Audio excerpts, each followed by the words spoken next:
اعوذ باللہ من الشیطان الرجیم بسم اللہ الرحمن الرحیم۔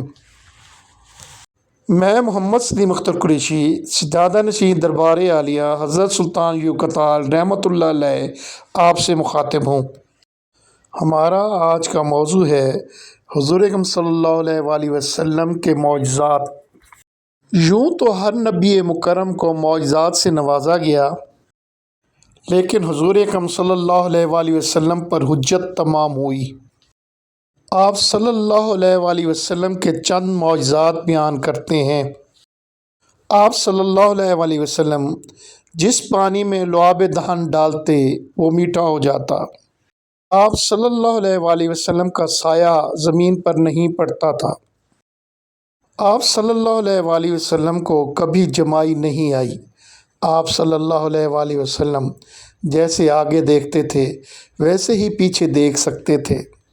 آپ صلی اللہ علیہ وآلہ وسلم جس جانور پر سواری کرتے وہ نہ کبھی بدکتا، نہ ہی ڈر کے بھاگتا، نہ ہی پریشان دکھتا۔ آپ صلی اللہ علیہ وآلہ وسلم کے پسینہ مقدسہ میں عطر کی خوشبو تھی۔ آپ صلی اللہ علیہ وآلہ وسلم پر کبھی مکھی بیٹھی نہ دیکھی گئی۔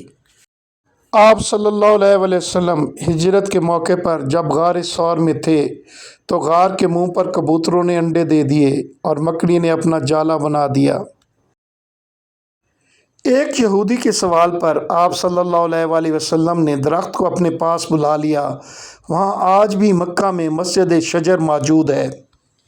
آپ صلی اللہ علیہ وآلہ وسلم پوری امت کے لیے، پوری انسانیت کے لیے پیغمبر الآخر الزماں ہیں۔ جنات مختلف جانوروں کی صورت میں آپ سے تعلیم حاصل کیا کرتے تھے۔ ایک موقع پر شہد کی مکھیاں کہنے لگیں کہ رسالت امام صلی اللہ علیہ وآلہ وسلم ہم آپ پر درود پڑھتے ہیں جس سے مختلف پھولوں سے چوسا ہوا شہد میٹھا ہو جاتا ہے۔ مشکوٰۃ شریف میں ہے کہ جب آپ سوتے تو درخت آپ پر سایہ کیا کرتے تھے۔ جب مسجد نبوی کو دوبارہ ترمیم کیا گیا تو جس درخت کے تنے کے ساتھ ٹیک لگا کر آپ خطبہ دیا کرتے تھے، جب اس کو ہٹایا گیا تو آپ کے فراق میں رونے لگا۔ آپ پر نازل ہونے والی کتاب قرآن مجید زندہ معجزہ ہے۔ برائے مہربانی اس چینل کو سبسکرائب کریں۔